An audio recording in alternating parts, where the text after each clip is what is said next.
অবশ্যই তারা সব ব্যস্ততা থেকে ফারেগ হয়ে সব কাজ পেছনে ফেলে রেখে এই মসজিদে উপস্থিত হতো কি হতো না? হতো। কিন্তু তাদের কর্ম দেখে মনে হচ্ছে, তাদের ব্যস্ততা দেখে মনে হচ্ছে যে তাদের জান্নাতের প্রয়োজন নেই। নাউজুবিল্লাহ। জান্নাতের প্রয়োজন আছে কিনা বলেন? যদি আমরা এখন বলি যে জান্নাতে কারা কারা যেতে চান, যদি জুমার খুতবায় বলি জান্নাতে কারা কারা যেতে চান, সবাই হাত তোলে। কেউ বাকি থাকে কি? কেউ? সবাই যেতে চায়, কিন্তু জান্নাতে আমল কেউ করতে চায় না। আর স্পষ্ট আল্লাহ রাসূল বলছেন এটা হচ্ছে জান্নাতের একটা বাগান। তিরমিজির হাদিস খুলুন, পেয়ে যাবেন। আল্লাহ রাসূল বলছেন এইটা যেটা কোরআন হাদিসের আলোচনা করা হয়, এটা হচ্ছে একটা জান্নাতের বাগান। এরপরে আল্লাহ রাসূল বলছেন মিশকাতুল মাসাবি 204 নম্বর হাদিস, মাসলামু কওমুন বাইতুম মিন বুয়ুতিল্লাহি ইয়াতলুনা কিতাবাল্লাহ। যখন কোন জাতির, কোন সম্প্রদায়ের কিছু লোক, যখন কোন গ্রামের কিছু লোক, যখন কোন মসজিদের কিছু লোক একত্রিত হয়ে আল্লাহ তাআলার কোন ঘর, মসজিদ অথবা জমিনের কোন জায়গায় বসে যায়, জমা হয়, একত্রিত হয়, ইয়াতলুনা কিতাবাল্লাহ, সেখানে আল্লাহ তাআলার কিতাব থেকে তেলাওয়াত করে, আল্লাহ তাআলার রাসূলের হাদিস থেকে পর্যালোচনা করে, কোরআন হাদিস নিয়ে গবেষণা করে, কোরআন হাদিস নিয়ে আলোচনা পর্যালোচনা করে।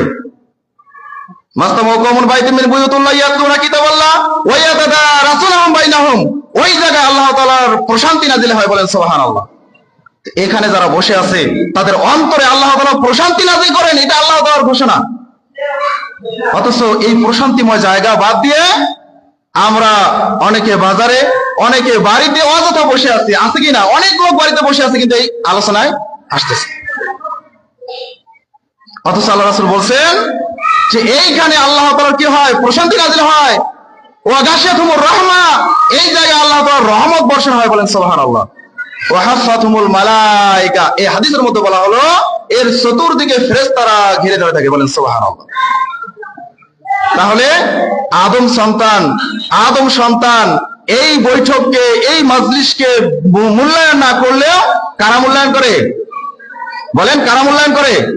স্বয়ং আল্লাহ তাআলার ফেরেশতা আদম সন্তানের এই কোরআন হাদিসে যেখানে আলোচনা হয়, এই জায়গায় এসে বসে যায়, এত পরিমাণ ফেরেশতা বসে যায়, আসমান থেকে জমিন পরিপূর্ণ করা।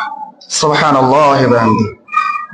এরপর বলা হচ্ছে ওয়াইজা তাফাররাকু, আলোচনা যখন শেষ হয়ে যায়, মাহফিল যখন শেষ হয়ে যায়, মানুষরা যখন চলে যায়, ফেরেশতারাও চলে যায়। ফেরেশতারা কোথায় যায়? আসমানে চলে যায়। কোথায় যায়? আসমানে চলে যায়। এবার আল্লাহ তাআলা তাদেরকে বলে যে ফেরেশতারা তোমরা কোথায় থেকে আসলে?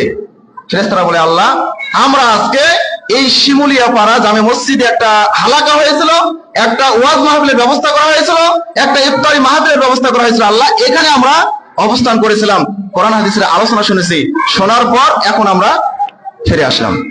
দেখেন তো বাচ্চারা কথা বলতেছে কারা? আলোচনাতে যাতে কোনো বিঘ্ন না ঘটে, এটাকে সবচাইতে বেশি যারা কর্তৃপক্ষ আছেন, যারা দায়িত্বরত আছেন, তারা মূল্যায়ন করবেন। এই দিকটা দেখবেন। আলোচনা আমি করছি আর আপনারা চেঁচামেচি চিল্লাচিল্লি করছেন, তাহলে তো আলোচনার কোনো ভাবমূর্তি আপনারা বুঝতে পারবেন না। তো বলছিলাম, ফেরেশতারা যখন আল্লাহ সুবহানাহু ওয়া তাআলার কাছে যায়, আল্লাহ তাআলা ফেরেশতাদেরকে জিজ্ঞাসা করে তোমরা কোথা থেকে আসলে? তারা বলে যে আমরা অমুক জায়গা থেকে আসলাম। এবার বলে যে আল্লাহ সেখানে কিছু বান্দা তোমার, তারা তোমার কাছ থেকে চায়। আল্লাহ তাআলা বলে তারা কি চায়? বলে যে আল্লাহ এরা তোমার কাছ থেকে জান্নাত চায়, বলেন সুবহানাল্লাহ। কি আমরা জান্নাত চাই না? চাই তো ইনশাআল্লাহ। কি জান্নাত চাইতে হবে না? চাইতে হবে। ফেরেশতারা বলছে আল্লাহ এই জায়গায় যারা বসে আছে এরা তোমার কাছ থেকে জান্নাত চায়। আল্লাহ তাআলা বলে হাল রাল জান্নাতি, তারা কি আমার জান্নাত দেখেছে? আমার জান্নাতটা কেমন তারা কি দেখেছে? ফেরেশতারা বলে লা ইয়া রাব্বি, না আল্লাহ, এরা আপনার জান্নাত দেখছেন কি? জান্নাত দেখেছেন? জান্নাত দেখে নাই। এবার আল্লাহ তাআলা বলে যে ফেরেশতারা বলো তো কেমন হতো যদি তারা আমার জান্নাতটা দেখে নিত, তখন তারা কি করত? এই সহিহ মুসলিমে আর কোন উত্তর দেওয়া হয় নাই, কিন্তু অন্য হাদিসে উত্তর দেওয়া হয়েছে। আমি মুসলিমের ইবারতে পড়ছিলাম। এরপর একই কথা জাহান্নাম প্রসঙ্গে বলা হয় যে আল্লাহ এরা তোমার কাছ থেকে আশ্রয় চায়, পানা চায়। আল্লাহ তাআলা বলে তারা কি থেকে পানা চায়? ফেরেশতারা বলে আল্লাহ এরা আপনার জাহান্নাম থেকে পানা চায়, জাহান্নাম থেকে মুক্তি চায়, এরা জাহান্নাম থেকে আশ্রয় চায়। আল্লাহ তাআলা আবারও বলে এরা কি আমার জাহান্নাম দেখেছে? ফেরেশতা বলে না, এরা আপনার জাহান্নাম দেখেনি। বলে যদি এরা আমার জাহান্নাম দেখতো তাহলে তারা কি করত? আপনারা কি মনে করেন জাহান্নাম দেখলে আপনারা কি করতেন? আপনাদের যা চলার গতি, আমাদের যা চলার গতি, তাতে মনে হয় কি যে করতাম আল্লাহ তাআলাই ভালো জানেন। কেননা আপনাকে যতই কোরআন হাদিসের ভয় দেখানো হোক, যতই জাহান্নামের ভয় দেখানো হোক, যতই আখিরাতের ভয় দেখানো হোক, আপনার অন্তরে কাজ করে না, আপনার অন্তরে ক্রিয়া করে না, আপনার অন্তরে আঘাত হানে না। কেন হানে না? এর মৌলিক কারণ হচ্ছে আপনার মধ্যে ঈমান নাই। কি নাই? ঈমান নাই। আপনার অন্তরে যদি ঈমান থাকতো, তাহলে ঈমানের যে কথাগুলো আমি বলতাম, সঙ্গে সঙ্গে আপনার অন্তরে কি করতো? আঘাত হানতো। কিন্তু আপনার অন্তরে যদি দাগ না কাটে, আঘাত না হানে, মনে করবেন যে আপনার অন্তরে ঈমান 0%। কয় পার্সেন্ট? 0%।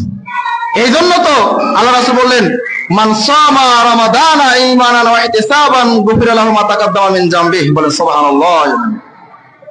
যে ব্যক্তি সিয়াম পালন করলো, কি পালন করলো? সিয়াম পালন করলো, তার জীবনের সমস্ত গুনাহ খাতা মাফ করে দেওয়া হলো। বলেন সুবহানাল্লাহ। শুধু কি তাই? হাদিসের অর্থ কি এটাই? কি বলেছেন? যে সিয়াম পালন করলো, তার বিগত সব গুনাহ মাফ করা হলো। তবে শর্ত কয়টা? ঈমানান ওয়া ইহতিসাবান। শর্ত কয়টা বলেন তো?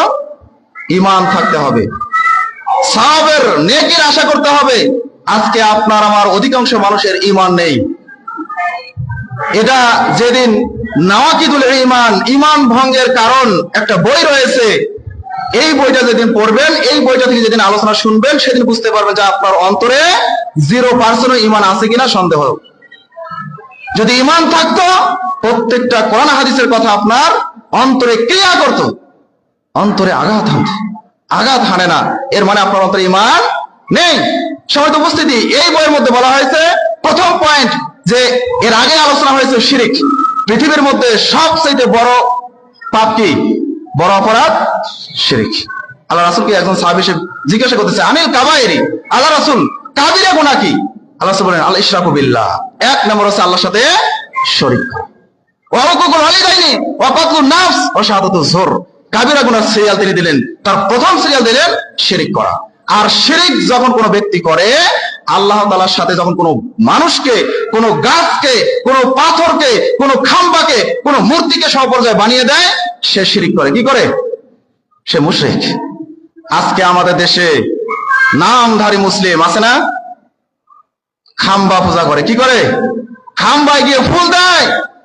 আরে যারা অমুসলিম, যারা ইসলামের অজ্ঞ, যারা ইসলাম সম্পর্কে ধারণা নেই, তারাই কাজ করবে। আপনি আমি কিভাবে মুসলিম লেভেল দিয়ে ইসলামে রাজনীতি করে কিভাবে আমরা একটা খাম্বার কাছে গিয়ে ফুল দিয়ে শ্রদ্ধা জানাতে পারি? এটা স্পষ্ট শিরক, সরাসরি শিরক, খোলাখুলি শিরক। এটার মধ্যে কোনো আপোষ নাই। এরপরেও আমাদের সমাজে চলে। সমাজে উপস্থিতি তো যাই হোক, বলছিলাম যে শিরক হচ্ছে কি সবচেয়ে বড় অপরাধ। আমি যে কথা বলতে এখানে আসলাম, যে ঈমান আর সওয়াবের আশায় দুইটা উদ্দেশ্য নিয়ে আপনাকে সিয়াম পালন করতে হবে। কিন্তু অধিকাংশ মানুষ এই দুইটা উদ্দেশ্যের বাইরে সিয়াম পালন করে। আমার তদন্তের দাবি, আমার তালাশ করা, অনুসন্ধান করা দাবি, যে অধিকাংশ মানুষের মধ্যে ঈমান নাই। 10 জন রোজা আছে, আমিও রোজা আছে, ঠিক কিনা বলেন? সমাজে সবাই রোজা আছে, আমি না থাকলে কেমন হয়, এই উদ্দেশ্যে আমি রোজা আছি। আমি সিয়াম পালন না করলে আমার সন্তান সিয়াম পালন করে, এটা কেমন হয়, এই জন্য আমি সিয়াম পালন করি। গ্রামের সবাই রোজা থাকে, আমি একজন মুরব্বী মানুষ, আমি রোজা না থাকলে কেমন হয়, এই উদ্দেশ্যে যারা সিয়াম পালন করছেন, কোশ্চিন কালেও তারা একটা নেকিও পাবেন না, কানা করি কোনো নেকি পাবেন না। যদি পান, কোরআন হাদিস মিথ্যা। কেননা হাদিসের মধ্যে স্পষ্ট, কিতাবুস সিয়াম অধ্যায় মিশকাতুল মাসাবির মধ্যে অনেকগুলো হাদিস জমা করা হয়েছে। তার মধ্যে একটা পর্ব 7 কিতাবুস সিয়াম এর 1956 থেকে 2108 প্রায় অনেকগুলো হাদিস এখানে জমা করা হয়েছে। তার মধ্যে একটা হাদিস আপনাদেরকে শোনালাম, 1958 নম্বর হাদিস, যে হাদিসটা আল্লাহ রাসূল বলেছেন, মান সামা রমাদানা ঈমানান ওয়া ইহতিসাবান গুফিরা লাহু মা তাকাদ্দামা মিন জামবি। যে ঈমানের সাথে ঈমান থাকতে হবে। ঈমান ছাড়া যারা সিয়াম পালন করে, এই সিয়াম পালন করে তারা কানাকড়ি কোনো নেকি পাবে না, সামান্য পরিমাণে কোনো নেকি পাবে না। ঈমান আগে থাকতে হবে। আচ্ছা বলেন তো, একজন হিন্দু ব্যক্তি যদি সিয়াম পালন করে, উনি কি কোনো নেকি পাবে? কোন নেকি পাবে? আল্লাহ কি তাকে নিজ হাতে সওয়াবের নেকি দিবে? তিনি যদি সারা বছর সিয়াম থাকে এরপরও কি তাকে দেওয়া হবে? কোশ্চেন কালেও দেওয়া হবে না। কারণটা কি বলতে পারবেন? ঈমান। কারণটা কি বলেন? কারণ অমুসলিম যারা, হিন্দু যারা, বৌদ্ধ যারা, খ্রিস্টান যারা, এদের ঈমান নাই। এজন্য এরা যদি সারা বছর সিয়াম পালন করে এরপরও তারা নেকি পাবে না। কিন্তু আপনি আমি যদি আপনার আমার ঈমান থাকে, সিয়াম পালন করি, তাহলে আমরা নেকি পাবো। তো আল্লাহ তাআলার রাসূলের হাদিস অনুযায়ী যদি আমরা সবাই মুসলিম, আমাদের যদি ঈমান থাকেই, তাহলে এই শর্তটা বলার কোনো প্রয়োজন ছিল? যে মান সামা ঈমানান ওয়া ইহতিসাবান, যদি আপনার ঈমান মুসলিম হলেই পরিপূর্ণ থাকতো, তাহলে কি রাসূল সাল্লাল্লাহু আলাইহি ওয়াসাল্লামের এই বাক্যটা উচ্চারণ করার কোনো প্রয়োজন ছিল? যে ঈমানের সাথে সওয়াবের আশায়, শুধু ঈমানের সাথে বলে নাই, আবারও বলছে সওয়াবের আশায় রোজা থাকতে হবে। কিসের আশায়? সওয়াবের আশায়। কিন্তু আমরা কেউ সওয়াবের আশা করি না। আমরা আশা করি মানুষ যাতে বলে এই লোকটা রোজা আছে, মানুষ যাতে বলে এই লোকটা 1 মাস রোজা দিয়েছে, এই আশায় আমরা সিয়াম পালন করি। এই আশায় যদি সিয়াম পালন করেন নেকি পাবেন? আচ্ছা, উযু করলে উযুর শর্ত আছে না? সালাত আদায় করলে সালাতের শর্ত আছে না? তো সিয়াম পালন করবেন, এটারও শর্ত আছে কিনা? আছে। শর্ত মেনে সিয়াম পালন করতে হবে। তাছাড়া যদি আপনি অহেতুক সিয়াম পালন করেন, এই সিয়াম দিয়ে আপনি কারাকরি কোনো নেকি আশা করতে পারেন না। সম্মানিত উপস্থিতি, তো আল্লাহ রাসূল বলেন যে তোমরা ঈমানের সাথে নেকির আশায় সিয়াম পালন করবে।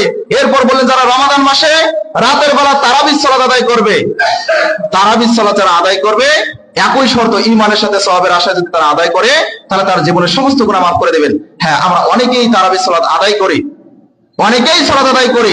আমরা যত না 5 ওয়াক্ত সালাতের গুরুত্ব দেই, তার চাইতে বেশি তারাবি সালাতের গুরুত্ব দেই। ঠিক কিনা বলেন? ঠিক না?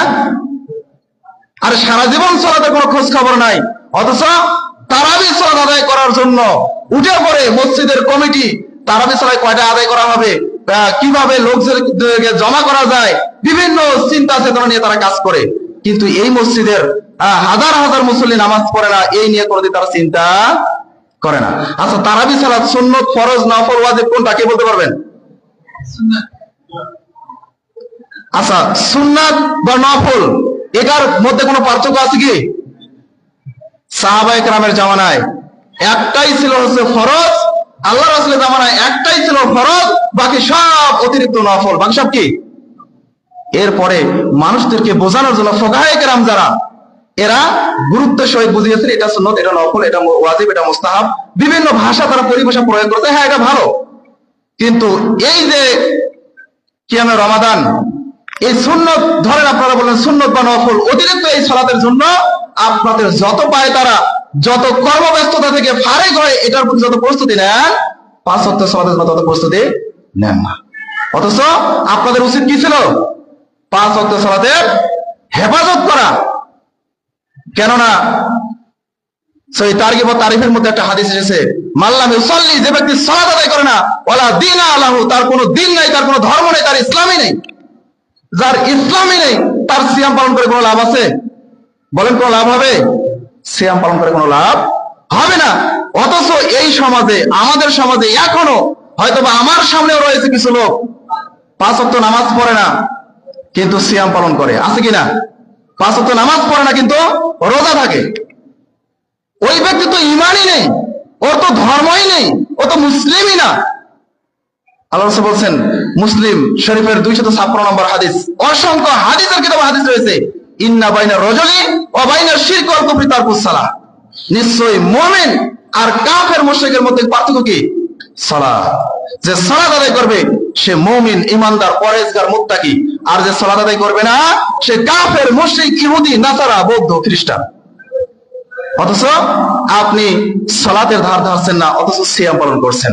আপনার এই সিয়াম একজন হিন্দু যেমন রোজা থেকে কোনো লাভ তার হবে না, কোনো নেকি যেমন পাবে না, আপনিও যদি সালাত আদায় না করে সিয়াম পালন করেন, আপনিও কানা করে কোনো নেকি পাবেন, আপনিও সামান্য কোনো নেকি পাবেন না। আমি চ্যালেঞ্জ করে গেলাম, যদি কোনো মায়ের বেটা থাকে আমার সাথে আসুন, কোই মা কা লাল হে তো মেরা সাথ আ যাও। সম্মানিত উপস্থিতি, ঈমান এবং সালাত, আর ঈমানটা এটা নির্ভর করে সালাতের উপরে। ইমানটা নির্ভরই করে সালাতের উপরে। আপনি একটা বই পড়বেন, বইটার নাম বলে যায় হুকমুত তারকুস সালাহ, সালাত ত্যাগকারীর বিধান, আরবি বই। এর বাংলা অনুবাদ করা হয়েছে শেখ মতিউর রহমান মাদানী হাফিজাহুল্লাহ, তিনিও বইটা অনুবাদ করেছেন। শেখ আকরামুজ্জামান বিন আব্দুস সালাম তিনিও বইটা অনুবাদ করেছেন, বেনামাজির বিধান। এই বইটা পড়বেন। এই বইটা যখন আমি পড়ি তখন আমার মানে সেন্স কাজ করে না যে আমি কি বলবো, মানুষদেরকে কিভাবে বোঝাবো। এখানে বলা হয়েছে বেনামাজি কাফের, বেনামাজি মুশরিক, বেনামাজির জন্য জাহান্নাম, বেনামাজি জান্নাতে যাবে না, বেনামাজি ফিরআউনের সঙ্গে হবে, বেনামাজি হামানের সঙ্গে হবে, বেনামাজি উবাই ইবনে খালফের সঙ্গে হবে, বেনামাজির সাথে মেয়ের বিবাহ দেওয়া যাবে না, বেনামাজির সাথে বন্ধুত্ব করা যাবে না, বেনামাজি সন্তান হলে তাকে বাড়ি থেকে বের করে দিতে হবে। এত বিষয় সেখানে উল্লেখ করা হয়েছে। এই বইটা পড়লে আমার মাথা কাজ করে না।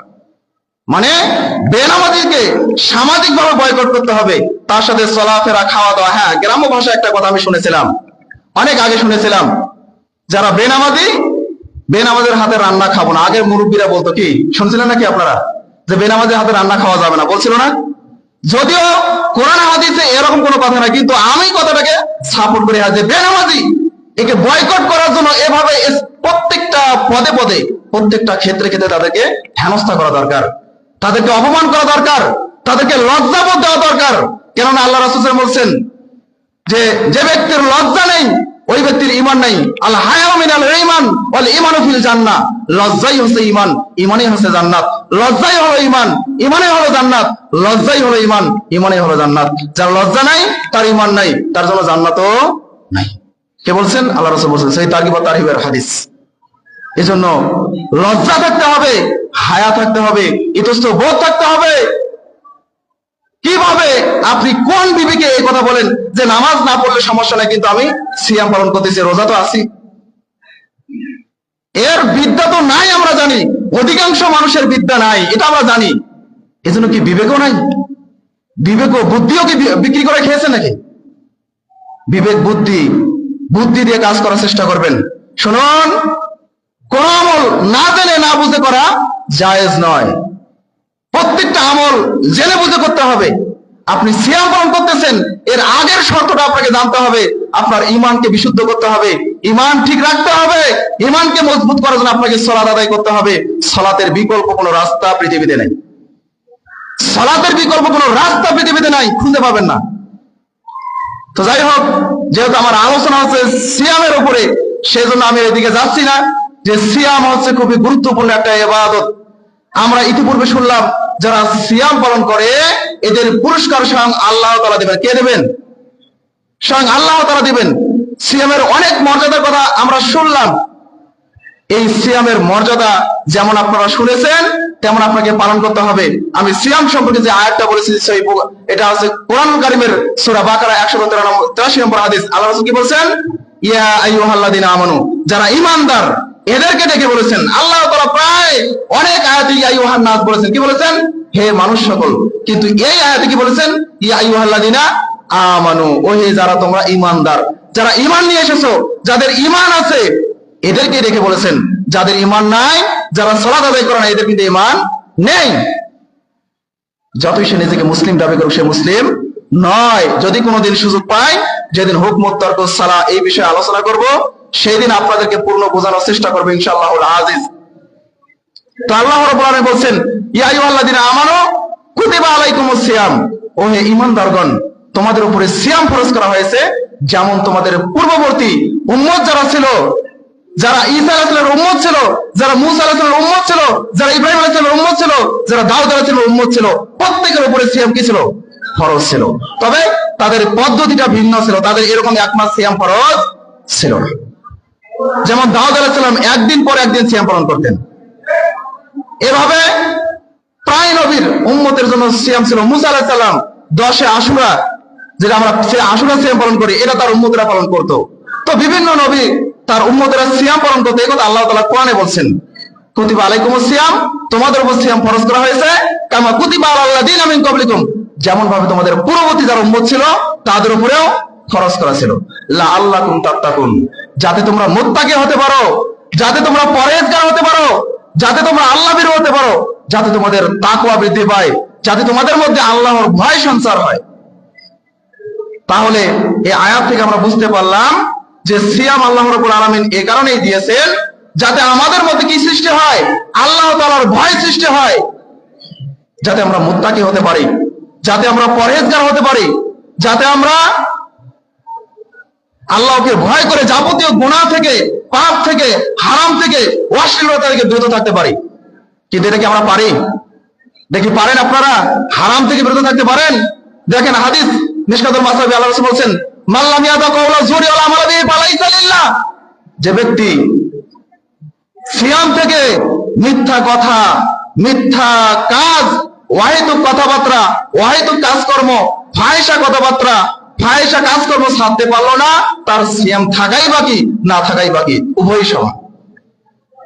রোজা থেকে সিয়াম পালন করে যদি আপনি মানুষের সাথে ফাহিশা কথাবার্তা বলেন, যদি আপনি মানুষের সাথে খারাপ ব্যবহার করেন, যদি আপনি একজন দোকানি এই রমাদান মাসে বেশি লাভ করার চেষ্টা করেন, মানুষের সাথে খারাপ আচরণের চেষ্টা করেন, পিতামাতার সাথে খারাপ আচরণ করেন, তাহলে আপনার রোজা থাকা আর না থাকা উভয়ই সমান হয়ে যাবে, আপনার সিয়াম বাতিল হয়ে যাবে। একজন ব্যক্তি, আপনি রোজা আছেন, একজন ব্যক্তি আপনার সাথে এসে ঝগড়া করতে চায়, মারামারি করতে চায়, কথা দিয়ে গালিগালাজ করছে, তখন আপনাকে আল্লাহ রাসূল বলছেন তুমি বলো যে আনা সাইমুন, আমি সিয়াম পালন করি, আমি রোজা আছি, আমি আপনার সাথে ঝগড়া করতে চাই না, আমি আপনার সাথে মারামারি করতে চাই না, আমি আপনার সাথে হানাহানি করতে চাই না, ভাই আমি রোজাদার, আমাকে মাফ করুন, এই কথা বলে চলে আসতে হবে। অথচ আপনার সাথে কেউ যদি একটু কথা বলে, আপনাকে একটা বলে আপনি 10টা বলে বসে আছেন, তাহলে আপনার সিয়াম এবার কোথায় আপনি হিসাব করেন। সিয়াম পালন করতে গেলে শর্ত লাগবে। সিয়াম পালন এমনিতেই 10 জন করছে আমিও করছি তাহলে এটা হবে না, এটা হচ্ছে হিন্দুদের ধর্ম, এটা হচ্ছে হিন্দুদের ধর্ম, 10 জন যা করে আমিও তাই করি। সম্মানিত উপস্থিতি, তো যাই হোক, এই সংক্ষিপ্ত সময়ে অনেকগুলো বিষয় আলোচনা করা খুবই জটিল এবং কঠিন। এরপরও আপনাদের সামনে যতটুকু আলোচনা করার চেষ্টা করলাম, পৃথিবীতে সিয়াম একটা ব্যতিক্রম ধরনের ইবাদত। পৃথিবীর মধ্যে সিয়াম যত আমল রয়েছে, যত ইবাদত রয়েছে, এর মধ্যে ব্যতিক্রম ধর্মী একটা ইবাদত হচ্ছে সিয়াম।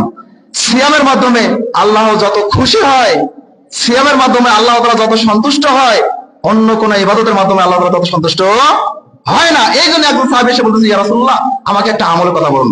মনিবে আমালিন, আল্লাহ রাসূল একটা আমলের কথা বলুন। আল্লাহ রাসূল বললেন যে আলাইকা বিসাও ফাইনাহু লা ঈদ লাহু, তুমি সিয়াম পালন করো, সিয়ামের সমপর্যায়ে কোনো ইবাদত নেই। আমারও বলেন ইয়া রাসূলুল্লাহ আরো একটা আমাকে আমলের কথা বলুন। আল্লাহ রাসূল আমারও বলছেন তুমি সিয়াম পালন করো, সিয়ামের মতো কোনো ইবাদত পৃথিবীতে নেই। এরপরে বললেন যে আল্লাহ রাসূল আমাকে আরো একটা আমলের কথা বলুন। আল্লাহ রাসূল বললেন যে তুমি সিয়াম পালন করো, সিয়ামের সমপর্যায়ে, সিয়ামের অনুরূপ, সিয়ামের মতো, সিয়ামের দৃষ্টান্ত অন্য কোনো ইবাদত পৃথিবীতে নেই। এরপরেও কিছু মানুষ সিয়াম পালন করে না।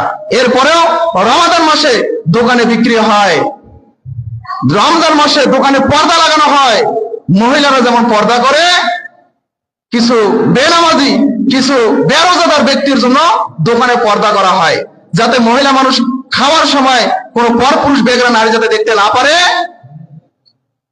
এইরকম মহিলা সাথে যারা বেনামাজি, বেরোজগার, এদের জন্য দোকানকে ঘিরে দেওয়া হয়, যখন তারা খাবে কেউ যাতে না দেখে। ঠিক শত ঠিক থাকে ওই দোকানে কি, ওই ব্যবসায়ীকে। আপনার উচিত ছিল এই রমাদান মাসে দিনের বেলা খাবার হোটেল বন্ধ রাখা। অনেক জায়গায় দেখবেন, যারা অনলাইনে আছেন তারা জানেন, অনেক জায়গায় রমাদান শুরু হয়েছে, আল্লাহ রাসূলের তো এরকম একটা হাদিস রয়েছে যে যখন শাবান মাস আসতো তিনি তার লুঙ্গি ইজারা গুটিয়ে নিতেন, ইবাদতের প্রস্তুতি নিতেন, কিভাবে নেকি অর্জন করা যায়, কিভাবে দান সাদকা করা যায়, কিভাবে সিয়াম পালন করা যায়, কিভাবে কোরআন তেলাওয়াত বেশি বেশি করা যায়, বিভিন্ন ইবাদত জিকির আজকার করার জন্য আল্লাহ রাসূল কি করতেন, এই মাসে বেশি বেশি প্রস্তুতি গ্রহণ করতেন। তো অনেক ব্যবসায়ী, অনেক দোকানে আমি দেখেছি, যারা ফেসবুকে দেখা যায় যে এরা রমাদান মাসকে মূল্যায়ন করার জন্য কি করে, অনেক আগে থেকে বলে যে রমাদানে আমি আমার ব্যবসায়ে লাভ কম করব, আগে 5 টাকা করতাম এখন 1 টাকা করব। অথবা এমনও ব্যবসা আমি পেয়েছি যারা বলেছে রমাদান মাসে আমি যে দামে মাল কিনেছি এই দামেই সেল করবো, যাতে আল্লাহ তাআলা আমাকে রেখে দেয়। বলেন সুবহানাল্লাহ। অনেক ইমানদার, পরহেজগার, মুত্তাকি ব্যক্তি আছে বিধায় দুনিয়াটা এখনো টিকে আছে। অনেক পরহেজগার, মুত্তাকি মানুষ আছে বিধায় দুনিয়া এখনো টিকে আছে, না হলে কবে যে ধ্বংস হয়ে পড়তো এটা আমি আপনাকে বোঝাতে অক্ষম। সম্মানিত উপস্থিতি, তো অনেক মানুষ রমাদান মাসে নেকি লুটে নেওয়ার জন্য প্রস্তুতি গ্রহণ করে, আর সেখানে অনেকে আবার পাপের কাজ করার জন্য প্রস্তুতি করে। সম্মানিত উপস্থিতি, আরো অনেকগুলো বিষয় ছিল ইফতারের আলোচনা, যে ইফতার যত দ্রুত সম্ভব করতে হবে। অনেক জায়গায় ইফতার দেরিতে করা হয়। দেরিতে ইফতার করলে আল্লাহ রাসূল বলছেন, আমার দিন ততদিন বিজয়ী থাকবে যত দিন লোকেরা তাড়াতাড়ি ইফতার করবে। এই আমার ইসলাম সমাজের মধ্যে ততদিন মাথা উঁচু করে থাকবে যতদিন সমাজের লোকেরা সূর্য ডোবার সাথে সাথে ইফতার করবে। কিন্তু এই হাদিসটার বিরোধিতা করার জন্যই আমরা কি করেছি? ইফতার দেরিতে করি। এই জন্য আরবি একজন কবি বলেছিলেন, ইনসান मौत से बचने की कोशिश करते हैं जहन्नम से नहीं। इंसान मौत से बचने की कोशिश करते हैं जहन्नम से नहीं, लेकिन हर इंसान चाहे जहन्नम से बच सकता है, मौत से नहीं। মানুষ মানুষ মৃত্যুর হাত থেকে বাঁচার জন্য কত প্রচেষ্টা না করে, কিন্তু জাহান্নাম থেকে বাঁচার কোনো চেষ্টাই করে না। মানুষ মৃত্যুর হাত থেকে বাঁচার জন্য অনেক ব্যবস্থাপনা করে, যদি আমার মৌতটা না আসতো, যদি আমার মৃত্যু না আসতো, কিন্তু জাহান্নাম থেকে বাঁচার সে কোনো চিন্তা চেতনা করে না। অথচ তার উচিত ছিল মানুষ চেষ্টা করে প্রচেষ্টা করে জাহান্নাম থেকে বাঁচতে পারে, কিন্তু মৃত্যুর হাত থেকে কেউ বাঁচতে পারে? আল্লাহ তাআলা কি বলছেন? যে কুল্লু নাফসিন যায়িকাতুল মাউত, প্রত্যেকটা প্রাণী যার জন্মগ্রহণ আছে, যে জন্মগ্রহণ করেছে তার মৃত্যু নিশ্চিত, অবধারিত, সুনিশ্চিত। এটার মধ্যে কোনো সন্দেহ আছে? কোনো সন্দেহ নেই। কিন্তু আমরা এরপরেও এর মানে এই আয়াতটাকে আমি বোঝাতে চাচ্ছি, আল্লাহ আপনাকে আমাকে যা করতে বলেছেন আপনি তার বিরোধিতা করি। ঠিক কিনা বলেন? আল্লাহ যা করতে বলেছেন, যা আদেশ করেছেন, এর বিরোধিতা করি, আর যা নিষেধ করেছেন এটা করার জন্য আমরা উঠে পড়ে লাগি। কেন আল্লাহ নিষেধ করলেন? আমি এই কাজটা আগে করব। কেন সুদ খাওয়া আল্লাহ নিষেধ করলেন? এই জন্য আমি সুদ বেশি করে খাবো। সমাজের অধিকাংশ মানুষ সুদের সাথে জড়িত। সমাজের অধিকাংশ মানুষ হয় সুদ দেয়, অথবা সুদ নেয়, অথবা সুদ খায়, অথবা সুদের সাক্ষী হয়। কি হয় না? এমনও আছে, একটা চা খাওয়ার লোভে এই লোকটা আর সামলাতে পারে না। চা খাওয়ার লোভে একজন সুদ দিচ্ছে আর একজন নিচ্ছে, সে চা খাওয়ার লোভে ওখানে বসে সাক্ষী আছে কিনা বলেন? এর সিয়াম হবে? হবে? কোনদিন এর সিয়াম? শুনুন, সুদ সবচেয়ে বড় একটা পাপ, এমন বড় পাপ, এ পাপের ৭০টা স্তর রয়েছে শাস্তি। সর্বনিম্ন শাস্তি হচ্ছে তার মায়ের সাথে জেনা করা, নাউজুবিল্লাহ। সর্বোচ্চ শাস্তি হচ্ছে আল্লাহ এবং তার রাসূলের সাথে যুদ্ধ ঘোষণা করা। সম্মানিত উপস্থিতি, যেহেতু সময় শেষ, আপনাদেরকে বলবো যে আপনারা এই রমাদান মাসে এখনো সময় বাকি আছে, আপনারা দ্রুত কিছু প্রস্তুতি গ্রহণ করবেন। আপনারা বিলম্বে ইফতার না করে দ্রুত করবেন, সাহারি খাবেন এবং কেনাকাটায় ব্যস্ত না হয়ে ইবাদতে ব্যস্ত হবেন। মিথ্যা কথা পরিহার করবেন, পাপ কাজে লিপ্ত না হয়ে নেকির কাজে লিপ্ত হবেন। অপব্যয় করা বন্ধ করবেন। প্রতিদিন অন্তত পক্ষে ৫-১০ পৃষ্ঠা করে কোরআন তেলাওয়াত করার চেষ্টা করবেন। এরপর পুরা তারাবি পুরা রমাদানে যাতে একটা কোরআন খতম দিতে পারেন এই প্রচেষ্টা করবেন। জামাতে সালাত আদায় করবেন, অলসতা থেকে দূরে থাকবেন, বেশি বেশি খাওয়া দাওয়া পরিহার করবেন। রমাদান মানেই হচ্ছে আপনার খাওয়া দাওয়ার প্রস্তুতি নয়। অথচ বাজার ঘাট এগুলোতে গেলে দেখবেন যে খাওয়া দাওয়া, তারা ইফতারি কত প্রস্তুতি গ্রহণ করে, যা দেখলে মাথায় নষ্ট হয়ে যায়। সময় উপস্থিতি, যাই হোক, আল্লাহ রাব্বুল আলামিন আপনাদেরকে যে আলোচনাগুলো করলাম এগুলোর উপরে আমল করা তৌফিক দান করুন, বলেন আল্লাহুম্মা আমিন। আল্লাহ, যারা আমাদের এই মাহফিলে উপস্থিত হয়েছে, আল্লাহ তুমি তাদের গুনাহ খাতা মাফ করে দাও, আল্লাহুম্মা আমিন। আল্লাহ, যারা এখানে উপস্থিত হয়েছে, আল্লাহ তুমি বড় দয়াবান, তুমি বড় রহমান, তুমি বড় ক্ষমাবান। তোমার রহমতের আশাবাদী হয়ে বলছি, আল্লাহ তুমি আমাদেরকে জান্নাত দান করবেন, আল্লাহুম্মা আমিন। ইফতারে কি ব্যবস্থা করা হয়েছে? সবাই কাতারবদ্ধ হয়ে যান উপরতলায়। আচ্ছা, তো উপরে উঠে যান। উঠতে উঠতে আমরা দোয়া করি, কোনো সমস্যা নেই, আপনারা চলে যান, যেহেতু আর সময় আছে 1 মিনিট। চলে যান, আমরা দোয়া করতেছি, আপনারা উপরে উঠে যান, ইফতারের জন্য প্রস্তুতি নেন। তো আল্লাহ, যারা আমরা এখানে উপস্থিত হয়েছিলাম, আল্লাহ আপনি আমাদের জীবনের গুনাহ খাতাগুলো মাফ করেন, আল্লাহুম্মা আমিন। আল্লাহ, আপনি আমাদের জাহান্নাম থেকে আমাদের নাম কেড়ে দিয়ে জান্নাতের মধ্যে আমাদের নাম লিখে দেন, আল্লাহুম্মা আমিন। আল্লাহ, আমরা আদম সন্তান জানায় অজানায় অনেক গুনাহ করেছি, আল্লাহ তুমি আমাদের জীবনের গুনাহ খাতাগুলো মাফ করো, আল্লাহুম্মা আমিন। ইয়া রাব্বিল আলামিন, যারা আমরা এই মাহফিলে শরীক হয়েছি, 10 টাকা, 5 টাকা, 20 টাকা, 100 টাকা, 1000 টাকা দিয়ে সহযোগিতা করেছি, আল্লাহ তাদের প্রত্যেকের দানগুলোকে কবুল করুন, আল্লাহুম্মা আমিন। আল্লাহ, যারা আমরা আলোচনা করলাম, এই আলোচনাগুলো আমাদের বুঝে আমল করা তৌফিক দান করুন, আল্লাহুম্মা আমিন। সভাপতি সাহেব শেষ করে দেন নাকি? সভাপতি সাহেব কথা বলবেন, আমি শেষ করব। শেষ করি। তো আমরা দোয়া করি সুবহানাকা আল্লাহুম্মা ওয়া বিহামদিকা আশহাদু আল্লা ইলাহা ইল্লা আনতা আস্তাগফিরুকা ওয়া আতুবু ইলাইক। আসসালামু আলাইকুম ওয়া রাহমাতুল্লাহ।